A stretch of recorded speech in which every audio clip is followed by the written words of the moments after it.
하나님께서 오늘 우리에게 주신 말씀은 마태복음 4장 12절로 22절까지입니다.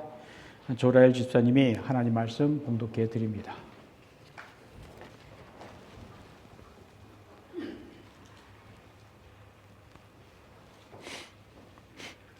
예수께서 요한이 잡혔음을 들으시고 갈릴리로 물러가셨다가 나사렛을 떠나 스불론과 납달리 지경 해변에 있는 가버나움에 가서 사시니 이는 선지자 이사야를 통하여 하신 말씀을 이루려 하심이라. 이르시되 스불론 땅과 납달리 땅과 요단강 저편 해변길과 이방의 갈릴리여, 흑암에 앉은 백성이 큰 빛을 보았고 사망의 땅과 그늘에 앉은 자들에게 빛이 비치었도다 하였느니라. 이때부터 예수께서 비로소 전파하여 이르시되 회개하라, 천국이 가까이 왔느니라 하시더라. 갈릴리 해변에 다니시다가 두 형제 곧 베드로라 하는 시몬과 그의 형제 안드레가 바다에 금을 던지는 것을 보시니 그들은 어부라. 말씀하시되 나를 따라오라, 내가 너희를 사람을 낚는 어부가 되게 하리라 하시니 그들이 곧 그물을 버려두고 예수를 따릅니다.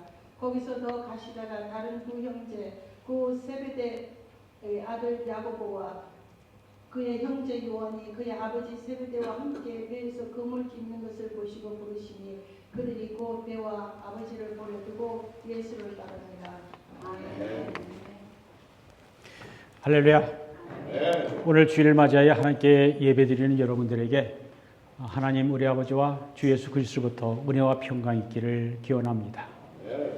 우리가 지난 주일 시편 119편 105절 말씀 기억하시라 믿습니다. 주님의 말씀은 내 발의 등불이요 내 길의 빛입니다 라는 말씀을 들었습니다. 하나님의 말씀을 인생 길의 빛과 등불임을 고백하며 말씀을 따라 사는 사람은 복이 있습니다. 하나님의 말씀을 읽고 묵상하고 실천한 자를 하나님께서 축복해 주십니다. 말씀이 육신되어 우리 가운데 거하시는 예수님은 태초에 계신 말씀이었고 그 말씀이 육신이 되었다라고 요한복음 1장에 말씀하시죠. 그 예수님은 참 빛이 되십니다. 추루가십니다. 참빛, 예수님을 영접하는 자는 곧 그 이름을 믿는 자들에게는 하나님의 자녀가 되는 권세를 주었다라고 요한복음 1장 12절은 말씀합니다. 참빛으로 세상에 오신 예수님은 요한복음 8장 12절에서 나는 세상의 빛이니라 라는 말씀을 하셨습니다. I'm the light of the world라고 하는 말씀이죠. 우리가 빛이 되신 예수님을 우리 인생길의 빛과 등불로 삼아 그리스도와 동행하는 삶을 살아야 합니다. 그러면 구원과 은혜와 축복을 받으며 살아갈 수 있습니다. 요한복음을 기록한 사도 요한은 예수님이 참 빛이요 세상의 빛이심을 증거하였습니다. 마태복음을 기록한 마태도 예수님은 구원의 빛이심을 오늘 본문을 통해 증언하고 있습니다. 마태복음 4장 15절과 16절에 스불론 땅과 납달리 땅과 요단강 저편 해변길과 이방의 갈릴리여, 흑암에 앉은 빛이 무엇을 보았다고요? 큰 빛을 보았고 사망의 땅과 그들의 앉은 자에게 무엇이 비쳤다고요? 빛이 비쳤도다 라고 하는 말씀은 마태가 이사야서 9장 1절과 2절 말씀을 인용한 것입니다. 마태가 인용한 이사야서의 원문을 찾아보면 이사야가 어둠과 빛을 대조하면서 빛으로 오실 메시아 사역을 말씀하고 있는 것을 알 수 있습니다. 이사야서 9장 1절과 2절 제가 읽어드립니다. 전에 고통받던 자들에게는 흑암이 없으리로다. 옛적에는 여호와께서 스불론 땅과 납달리 땅이 멸시를 당하게 하셨더니 후에는 해변길과 요단 저편 이방의 갈릴리를 죄송합니다.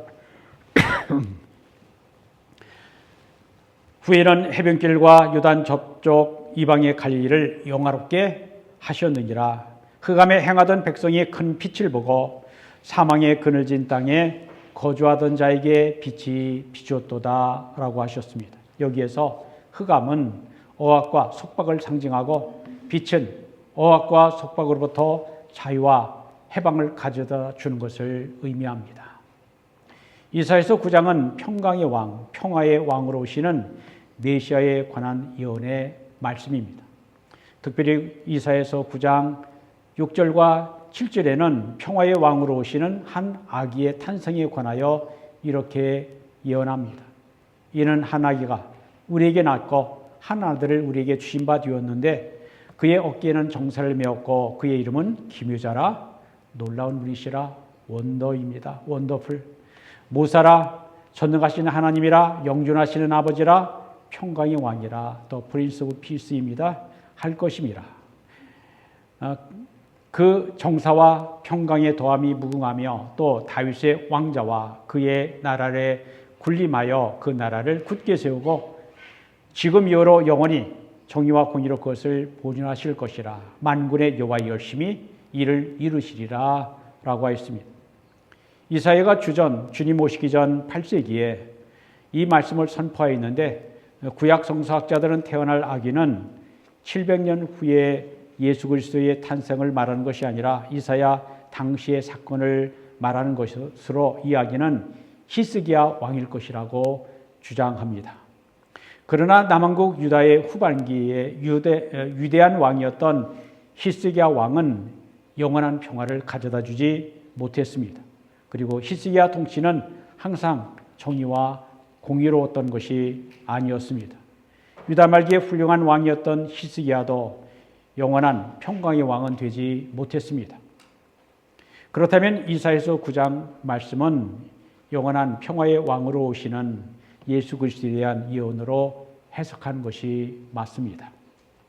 해변길은 대개 팔레스타인 서쪽에 있는 지중해 변을 의미하지만 여기에서는 갈릴리 호숫가의 길을 해변길이라고 부르고 있습니다. 신약성경에서 갈릴리 호수를 갈릴리 바다라고 Sea of Galilee라고 불렀던 것을 생각하면 왜 해변길이라고 했는지 이해가 되실 것입니다. 이사야는 해변길이 있는 갈릴리를 흑암의 땅이라 불렀습니다. 흑암, 다크니스는 압제자의 막대기와 채찍이 그리고 무거운 멍에를 메고 있는 모습을 상징적으로 표현한 것입니다. 압박을 받을 때 얼마나 힘듭니까? 암담한 것, 희망이 없는 것, 절망적인 것을 흑암이라 표현하였습니다. 이것은 부왕국 이스라엘의 역사적인 현실이었습니다. 당시의 강대국인 아수르, 역사책에서는 아시아로 나오죠. 아수르는 부왕국 이스라엘을 멸망시켰고 많은 이스라엘 사람들을 포로로 끌고 가 먼 다른 나라 땅으로 강제 이주시켰습니다. 그렇게 캄캄한 흑암 중에 살던 백성이 큰 빛을 보았다라고 했습니다. 이러한 이사야의 예언이 언제 성취됩니까? 마태는 이사야의 예언은 700년이 지난 주후 1세기에 예수님을 통해서 성취되었다라고 증언합니다. 과거에 하나님께서 다윗이나 히스기야 왕 같은 훌륭한 왕들을 보내신 것도 자기 백성을 향한 하나님의 사랑이었지만 이번에는 하나님께서 큰 빛을 보내셨는데 흑암에 빛을 비추는 큰 빛은 바로 예수 그리스도시라는 것입니다. 마태는 예수님께서 십자가에서 고난을 받으시고 죽으셨다가 부활하신 후 예수님이 구약성경에 예언된 메시아 그리스도라고 하는 사실을 깨닫자 빛으로 오신 예수 그리스도께서 어둠 가운데 있는 갈릴리 사람들에게 구원의 빛을 비추었다라고 증언하는 것입니다. 마태는 지혜와 진리의 영이신 성령님의 깨닫게 하심으로 이사야서의 9장은 장차 오실 그리스도 메시아에 대한 예언의 말씀으로 확신하게 되었습니다. 마태는 이사야의 예언이 예수님에 의해서 완전히 성취되었다라고 증명하고 있는 것입니다. 마태복음 4장 13절, 14절은 이렇게 말씀합니다. 나사렛을 떠나 스불론과 납달리 지경 해변에 있는 가버나움에 가서 사시니 이는 선지자 이사야를 통하여 하신 말씀을 이루려 하심이라. 주전 주님이 오시기 전 8세기에 아수리에 의해서 압제와 억압을 받았던 갈릴리 사람들은 예수님이 오셨던 1세기에도 로마 제국의 압제와 억압을 받고 있었습니다. 그들은 하나님의 율법, 하나님의 말씀을 지키지 않았으며 헬라와 로마의 이교도들의 영향을 받아 타락한 상태에 있었습니다. 갈릴 사람들은 이사야 선지자가 말한 대로 캄캄한 어둠, 즉 사망의 그늘에 앉아 있었습니다. 그런데 예수님의 밝은 빛이 그 어두운 해변길 갈릴리를 비추신 것입니다. 이사야 선지자는 수백 년 전에 아수리의 억압을 받고 있는 가운데 하나님께서 장차 갈릴리 해변길을 영화롭게 할 것이라고 예언하였던 것입니다. 즉 하나님은 억압과 압제의 어둠으로부터 구출해 주시고 자유하게 하실 것을 약속 예언하셨습니다. 지리적으로 보면 스불론과 납달리와 갈릴리는 이스라엘의 변두리 북쪽에 있는 지역입니다. 다시 말하면 갈릴리는 많이 배우고 잘 사는 사람들이 있는 큰 도시가 아니라 가난하고 많이 배우지 못한 사람들이 사는 시골이었습니다. 그런데 예수님은 수도 예루살렘이 아니라 다윗의 고향 작은 마을 예루살렘에 나셨고 어렸을 때에는 나사렛에서 자라나셨지만 본격적으로 구원 사역을 시작하실 때에는 나사렛을 떠나 스불론과 납달리 근처에 갈리의 호숫가에 가버나움이라고 하는 동네에 가서 사셨습니다. 가버나움, 캐퍼나움이란 도시는 예수님의 사역의 중심지가 되었습니다. 어둠에 있던 갈릴리 지역이 예수님의 사역의 장소가 된 것입니다. 예수님이 오시는 길을 준비했던 세례 요한은 유대 지방에서 예수님을 사람들에게 소개하고 준비시키고 있었는데 정작 예수님은 복음 사역의 시작이 된 것은 유대 지역이 아니라 갈릴리 지역이었습니다. 이스라엘의 수많은 지역 가운데 예수님의 복음이 전파되기 시작된 것은 어둠 속에 있던 갈릴리였던 것입니다. 예수님의 복음이 유대 지방이 아닌 갈릴리에서부터 시작된 것은 중요한 의미가 있습니다. 세례 요한이 주님이 오시는 길을 예비했던 유다 지방은 다윗의 왕조의 본거지로 이스라엘의 수도인 예루살렘이 유대 지방에 있었습니다. 따라서 유대 지역은 오래 전부터 이스라엘의 지배층이 살던 곳이었습니다.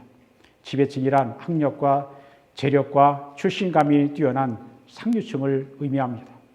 그들은 예수 그리스도의 복음에 대한 필요성을 별로 느끼지 못했습니다. 그들은 자신의 학력, 재력, 종교적 관심으로도 얼마든지 잘 살 수 있다라고 생각했습니다. 그들은 예수님이 아니라 자신들의 지식, 소유를 믿고 의지했던 것입니다.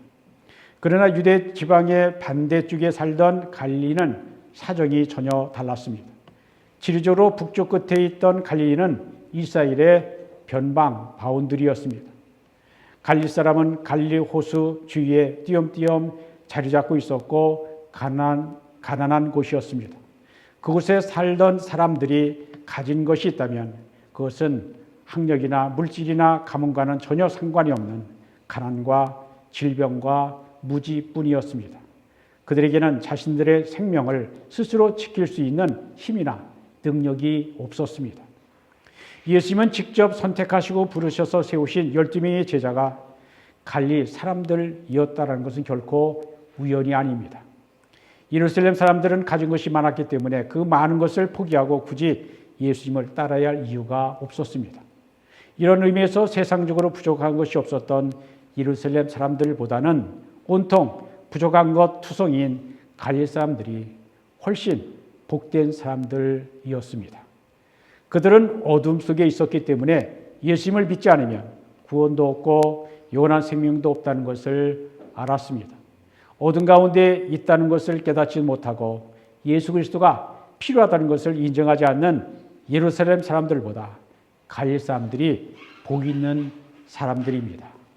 모든 고난에는 하나님의 뜻이 있습니다. 우리는 고난 중에 있을 때 고난의 이면 반대쪽을 보아야 합니다. 지금 삶이 곤고함을 겪고 있습니까? 지금 내가 어둠 속의 곤고함 가운데 있음을 깨닫고 모든 것이 풍성한 하나님을 찾고 만나 친밀한 교제를 나누는 것이 복입니다. 하나님께서 풍성한 은혜를 주시기 위해 우리를 예루살렘이 아니라 어려움과 곤란이 가득한 변방 갈릴리에 우리를 두셨습니다. 하나님의 깊은 뜻과 은혜를 깨닫고 감사하는 순간 그리스도의 복음은 우리 삶 속에서 역사하기 시작하는 것입니다. 갈릴리에서 복음 사역을 시작한 예수님께서 그곳에서 12명의 제자들을 선택하시고 변두리 갈릴리에서 3년 동안 그들을 밤낮으로 가르치셨습니다. 그 후에 예수님은 제 아들을 데리시고 갈릴리를 떠나셨습니다. 갈릴리에서 시작된 복음을 온 세상에 전파하기 위함이었습니다. 그리고 제자들과 함께 예루살렘에 입성하시어 거기에서 인간의 죄의 짐을 짊어지시고 주님이 십자가에 못 박혀 돌아가셨습니다. 제 아들이 배우고 따랐던 예수님이 십자가에서 돌아가시자 제 아들은 낙심하여 갈릴리로 돌아갔습니다. 그러나 그들은 단순히 전에 물고기를 잡던 옛날의 갈릴리의 삶으로 되돌아갈 수 없었습니다. 왜냐하면 부활하신 예수님께서 갈릴리로 제 아들을 찾아오셨기 때문입니다. 예수님은 물고기 한 마리를 잡지 못하던 제 아들에게 오셔서 새로운 사명을 주셨습니다. 부활하신 예수님은 제 아들에게 갈릴리에서 다시 예루살렘으로 향하여 복음을 전하러 갈 것을 명령하셨습니다. 사도행전 1장 8절에 말씀합니다. 오직 성령이 너에게 임하시면 너희가 권능을 받고 예루살렘과 온 유대와 사마리아와 땅끝까지 이르러 내 증인이 되리라 하셨습니다. 갈릴리는 제 아들에게 깊은 의미가 있는 장소였습니다. 갈릴리는 사회적으로 버림받고 차별받던 곳입니다. 갈릴리는 희망이 없는 어두운 곳입니다. 제 아들은 흑암 곧 짙은 어둠 가운데 자신의 힘으로는 도저히 살 수 없고 빛이신 예수님이 절대적으로 필요하다는 것을 절실하게 깨달았던 곳입니다. 예수님이 갈릴리에서 제 아들을 부르시던 날 예수님은 제 아들에게 새로운 인생의 목표를 주셨습니다. 예수님은 날마다 물고기 잡아 먹고 살기에 바쁘던 그들에게 구원의 빛이셨고 그들의 구원과 생명의 빛으로 오신 예수님께 나오지 않을 수 없을 만큼 주님의 부르심은 강렬했습니다. 베드로, 안드레, 야고보와 요한은 갈릴리 호수에서 물고기를 잡기 위해 그물을 던지던 어부였습니다. 그런데 그들이 예수님을 보고 그분의 음성을 듣자 갑자기 그들의 마음이 깊은 곳에서 이상하게 뜨거워지는 것을 느꼈습니다. 예수께서 나를 따라오라. 내가 너희를 사람을 낚는 어부가 되게 하리라 라고 말씀하실 때 그들은 조금도 주저함이나 망설임 없이 곧 그들의 생업의 도구인 그물과 배를 버려두고 심지어 아버지를 버려두고 예수님을 따랐습니다. 제 아들은 교육을 많이 받은 사람들이 아닙니다. 물고기 잡는 일을 열심히 해야 겨우 생계를 꾸려 나갈 수 있던 가난한 사람들입니다. 그들이 지금 무슨 일이 일어나고 있는지 모르고 있었습니다. 그러나 어두운 상자 안에 있던 식물이 작은 구멍을 통해 들어오는 빛을 향하여 자라듯이 제들의 마음속에 예수님의 빛이 비출 때 즉시 돌아서서 배와 그물을 버려두고 예수님을 따랐습니다. 제 아들은 흑암 속에서 행하던 사람들이 다른 사람이 아니라 바로 자신들이라고 하는 것을 깨달았습니다. 그들은 구원의 빛이신 예수님을 만난 것입니다. 오늘 우리들도 마찬가지입니다. 내가 어둠 가운데 있다는 것을 깨닫고 구원의 빛이신 예수님 앞으로 나와 그분을 만나야 합니다. 구원의 빛이신 예수님께서 공생애를 시작하면서 선포하신 첫 번째 말씀, 첫 번째 설교는 회개하라, 천국이 가까이 왔느니라 라는 말씀이었습니다. 예수님은 회개를 촉구하셨습니다. 회개란 단순히 잘못을 뉘우치시는 것이 아니라 회개의 본래의 의미는 돌아선다, 턴한다 라는 뜻입니다. 어둠의 상자 속에 있는 식물이 죽지 않고 살기 위해 빛이 들어오는 쪽을 향하는 것처럼 구원과 생명의 빛을 향하는 것이 회개입니다. 예수님은 요한복음 8장에서 나는 세상의 빛이라고 말씀하신 후에 나를 따르는 자는 어둠에 다니지 아니하고 생명을 얻으리라 라고 하셨습니다. 하나님께서 사람들에게 생명을 주시려고 구원의 빛이신 예수님을 어두운 이 세상에 보내주셨습니다. 하나님은 예수 그리스도의 탄생과 가르침과 십자가의 죽으심과 부활을 통해 우리를 향한 하나님의 큰 사랑을 빛을 비추어 주셨습니다. 구원의 빛이신 예수님께서 어두운 갈릴리 바닷가의 길을 따라 다니시며 회개하라 돌아서라고 선포하셨습니다. 우리가 빛을 향해 돌아서면 구원의 빛인 예수님께서 우리를 거듭나게 새로운 사람으로 변화시켜 주시고 구원을 받아 영원한 생명을 얻게 하십니다. 그리고 예수님의 빛을 어둠 속에 있는 다른 사람들에게 구원의 빛을 비추는 사람으로 만드십니다. 예수님은 오늘날 우리에게도 나의 빛으로 나오라고 부르십니다.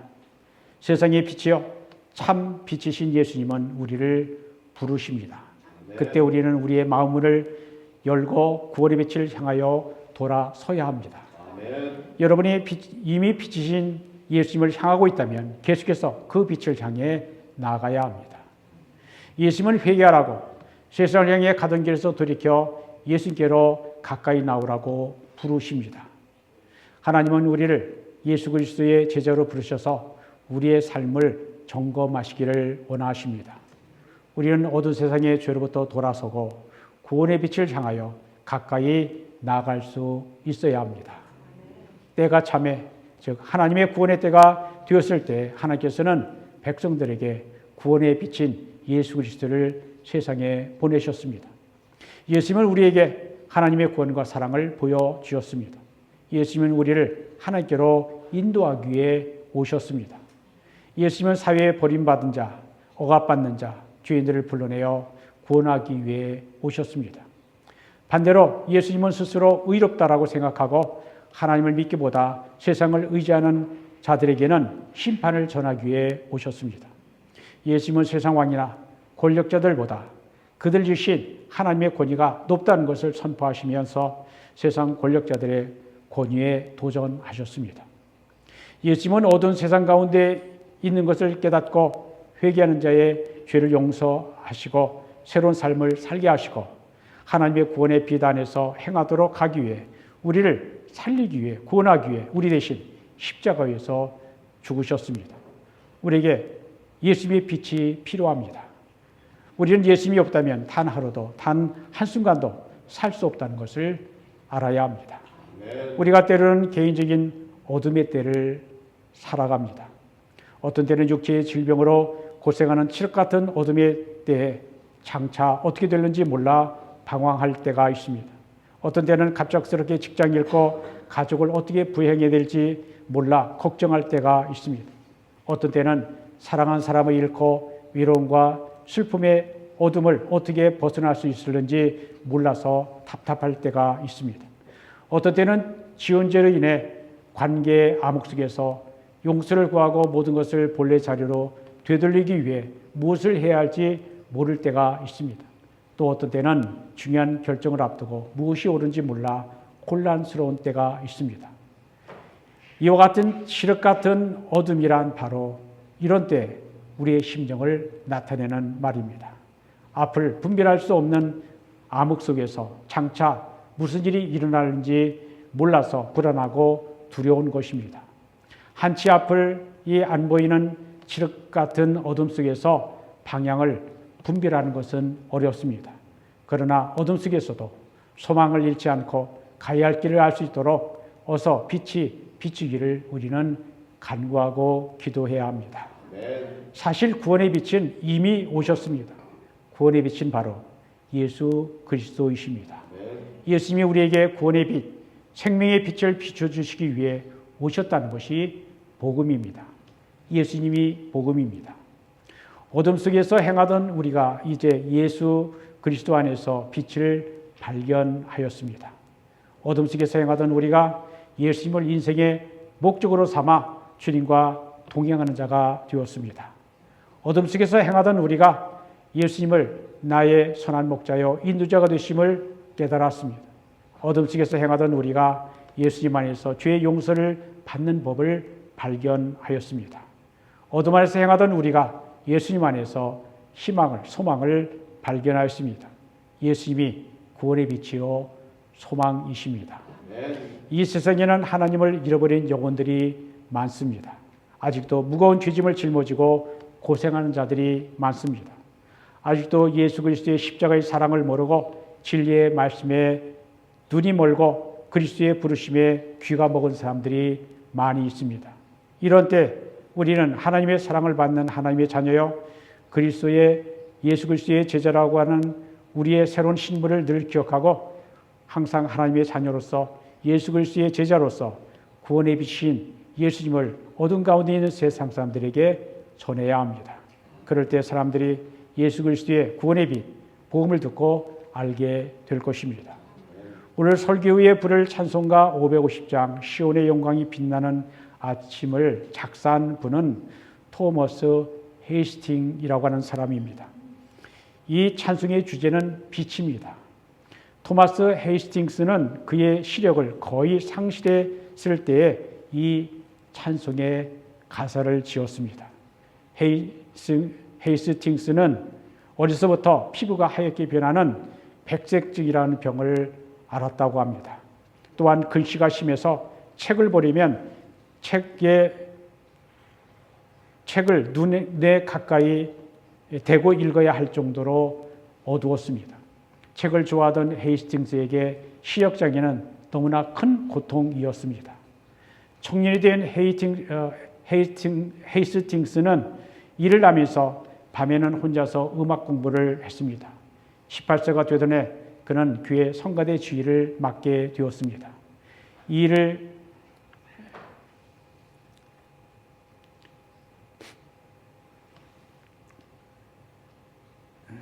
일을 통해 그는 주님께 음악으로 영광을 돌리는 삶을 살기로 결심을 합니다. 그는 성가대를 지휘하면서 많은 찬송가를 만들었습니다. 1831년 헤이스팅스는 나이 46세 되던 해에 그의 시력을 거의 잃게 되었습니다. 그래서 글자를 하나씩 띄엄띄엄 읽는 것도 너무나 힘들었을 때입니다. 그때 그는 이렇게 기도했습니다. 주님의 영광을 위해 사는 것이 제 목표입니다. 찬송가 악보를 볼 수 있도록 시력을 회복해 주십시오. 이렇게 기도하는데 그의 마음에 빛 대신 주님이라고 하는 주제가 선명하게 떠올랐습니다. 그때 헤스팅스는 칠흑 같은 어둠 속에서 헤매는 죄인을 구원해 주신 주님께 감사를 드렸습니다. 하늘나라를 볼 수 있는 구원의 빛, 생명의 빛이 얼마나 귀중한지 새삼 깨닫게 되었습니다. 그러한 믿음과 감사로 작사한 찬송이 시온의 영광이 빛나는 아침이라고 하는 찬송입니다. 이 찬송은 빛이신 예수님을 찬송하는 노래입니다. 우리가 하나님께로 향하고 예수님을 가까이 따르면 달이 해의 빛을 받아서 어두운 밤을 비추는 것처럼 우리 스스로 빛을 발하는 것은 아니지만 우리가 예수님의 빛을 받아 다른 사람들에게 예수님의 구원의 빛을 비추어 줄 수가 있습니다. 육신의 눈은 어둡고 멀어갈지라도 참 빛인 구원이신 예수님을 만나는 것이 참 빛을, 영원한 빛을 보는 것입니다. 주님께서 우리를 인생의 어두운 흑암의 자리에서 우리를 부르신 이유와 목적이 바로 여기에 있습니다. 어두운 세상에 믿음이 없는 사람들을 낚는 빛의 업으로 삼기 위함입니다. 우리가 전에는 어둠 가운데 있었을지라도 빛이신 예수님을 만나면 주님은 우리를 사람을 낚는 어부가 되게 하시고 사람을 낚는 어부로 사용하여 주십니다. 우리가 이 부르심을 깨닫고 헌신할 때 아직 영적인 세계에 눈과 귀가 어두운 사람들이 우리가 전하는 구원의 빛이신 예수님께로 돌아오게 될 것입니다. 우리 모두 이 소명에 감사하며 주신 사명에 헌신하고 충성할 수 있게 되기를 우리 주 예수 그리스도 이름으로 축원드립니다. 기도합니다. 하나님 감사합니다. 주님의 말씀은 우리의 발에 등불이여 인생길의 빛이심을 말씀해 주셨습니다. 말씀이 역시되 이 땅에 오신 예수님이 참 빛이시여 세상의 빛이심을 사도 요한과 사도 마태는 증언하였습니다. 예수께서 부르셔서 제자로 삼아 3년 동안 말씀과 천국 복음을 가르치시며 온 힘을 다해 배움을 가르치시고 그 배움을 배웠던 제 아들이 주님이 어떠한 분이신가를 이 전전에 기록하였고 그리고 예루살렘과 온 유대와 사마리아와 땅끝까지 이르러 증인이 되리라고 하는 주님의 명령에 순종했던 제 아들의 열심으로, 하나님의 열심으로 오늘 우리들에게까지 복음이 전해져 우리가 어둠 속에 있던 우리가 참빛이시여 구원의 빛이신 예수님을 만나게 되었음을 감사드립니다. 토마스 헤스팅스도 육신의 눈은 어둡고 멀어갈지라도 참 구원의 빛은 예수님이시라는 것을 깨닫고 찬송가를 지음으로 200년이 되는 세월을 수많은 사람들이 빛 되신 하나님을 찬송하게 하신 거 감사드립니다. 우리도 언젠가는 세상을 떠납니다. 우리가 떠난 후에도 하나님을 믿지 않는 어두운 사람들이 참빛 되신 예수님께로, 구원의 빛인 예수님께로 돌아올 수 있도록 우리가 힘을 다해 주님의 빛을 세상에 비추는 구원의 빛을 전하는 우리가 되도록 우리를 사용해 주옵소서. 이 기회를 사용해 주옵소서. 예수 그리스도 이름으로 기도합니다.